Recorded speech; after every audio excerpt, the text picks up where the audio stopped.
Assalamualaikum warahmatullahi wabarakatuh.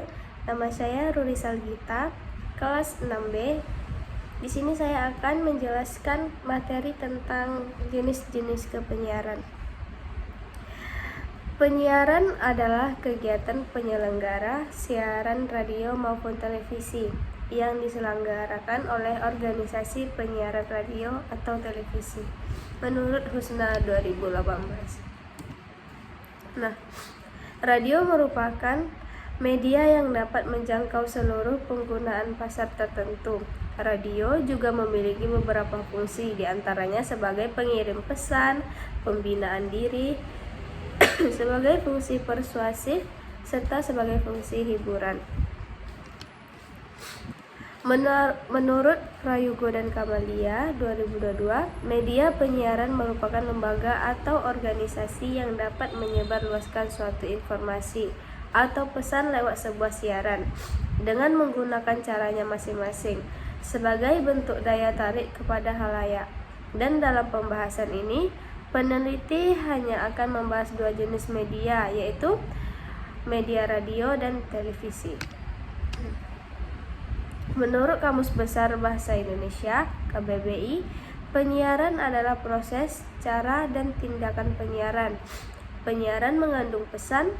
Pesan berseri dalam bentuk audio, visual, atau audiovisual, dalam bentuk grafik, karakter, baik interaktif maupun yang bukan, yang bisa diterima melalui siaran.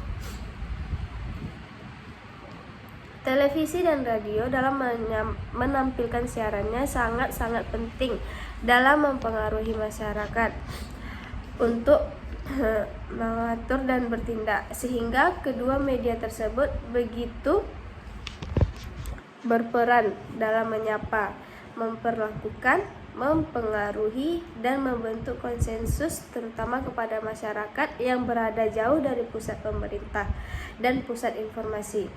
Peneliti hanya akan menyoroti media radio dan media TV karena sesuai dengan UU nomor 32 tahun 2002, kedua media tersebut masuk dalam ranah penyiaran. Era penyiaran digital telah dipelopori sejak 1998 di Inggris dan Amerika Serikat, yang kemudian diikuti oleh negara maju lainnya. Manajemen penyiaran dapat diartikan sebagai kemampuan seseorang untuk mempengaruhi, memanfaatkan kepandaian atau keterampilan orang lain untuk merencanakan, memproduksi, dan menyiarkan suatu program dalam usaha mencapai tujuan bersama. Nah, siaran sama artinya dengan broadcast, yang dalam Undang-Undang Nomor 32 Tahun 2002 tentang penyiaran adalah pesan atau rangkaian pesan dalam bentuk suara, gambar, atau suara dan gambar, atau yang berbentuk grafis, karakter, baik bersifat interaktif maupun tidak, yang dapat diterima melalui perangkat penerima siaran.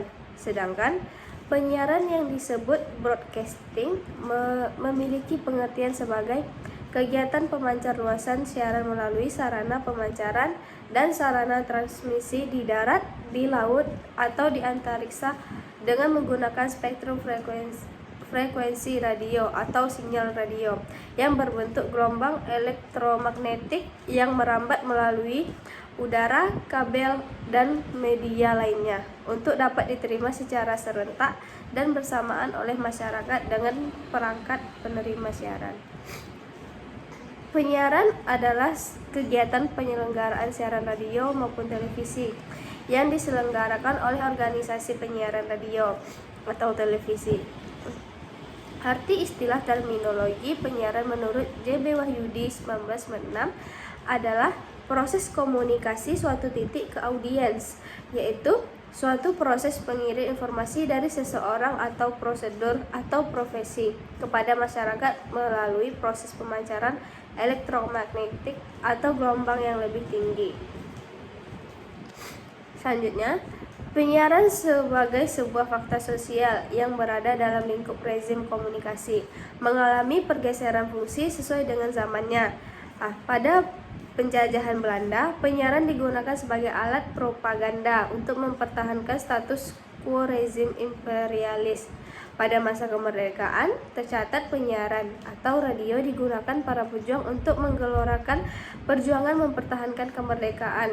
Bung Tomo menggunakan peki Allahu Akbar melalui RRI untuk membakar semangat juang arek-arek Surabaya mengusir tentara NICA yang hendak masuk kembali ke tanah air membonceng sekutu.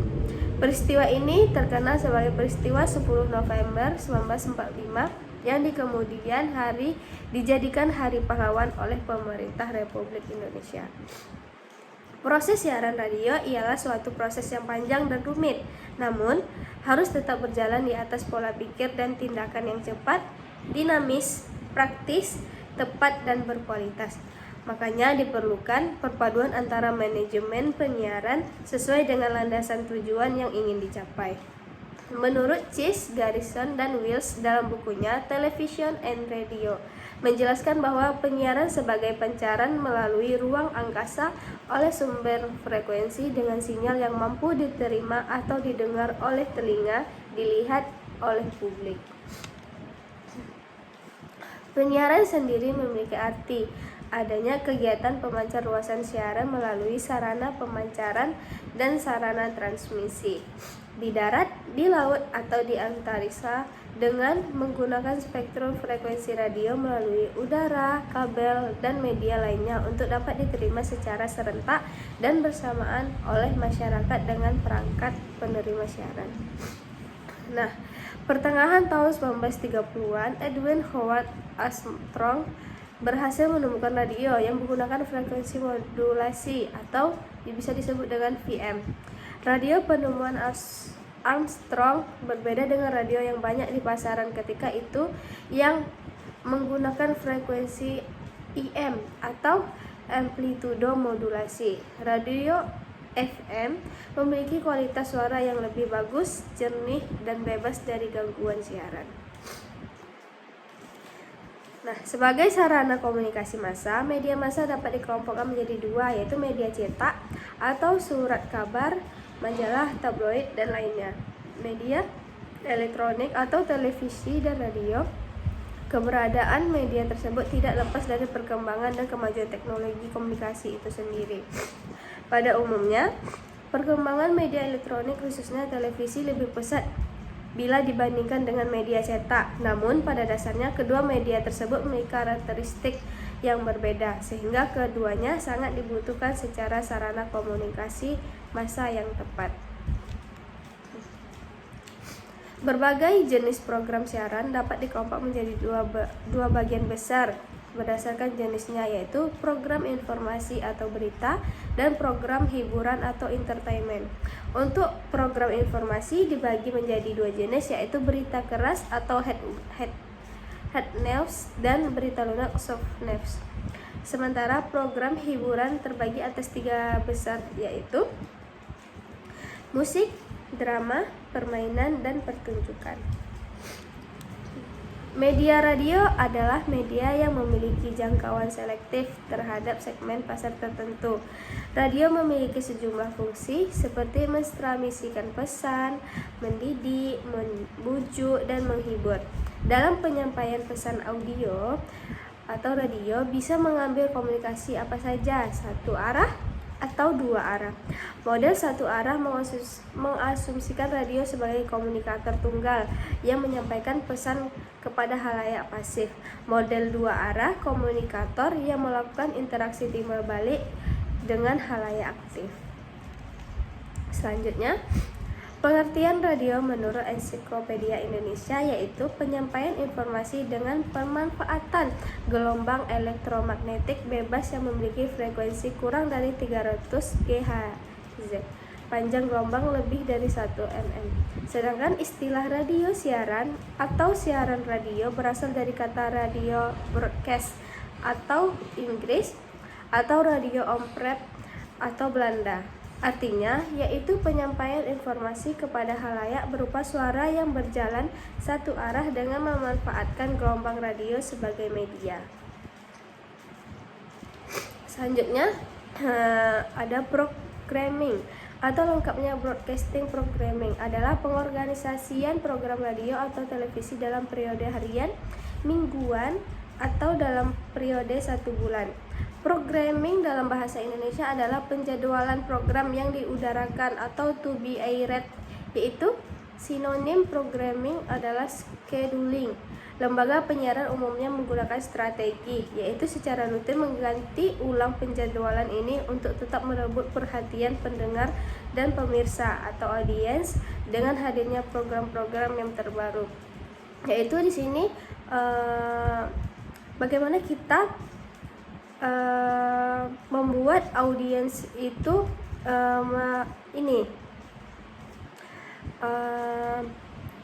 kepo dengan apa yang kita siarkan. Audiens merasa apa yang dia butuhkan, apa yang ingin ia ketahui dari komunikator tersebut. Nah, yang selanjutnya melalui aplikasi mobile. Pengguna juga dapat mengakses sejumlah informasi penting menggunakan smartphone yang terkoneksi dengan layanan internet. Nah, kita kan sering memegang handphone daripada menonton televisi, karena kita bisa membawa handphone kemanapun. Tidak mungkin kan kita membawa televisi ke kuliah atau kerja gitu. Jadi kita bisa melihat berita dari handphone, dari smartphone kita masing-masing gitu.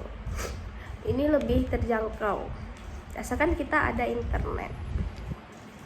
Nah, selanjutnya pengertian dari televisi digital adalah televisi yang menggunakan modulisasi digital dan sistem kompresi untuk menyebarluaskan video, audio, dan signal data ke pesawat televisi. Baiklah, segitu saja materi yang bisa saya sampaikan. Semoga bermanfaat bagi kita semua. Saya ucapkan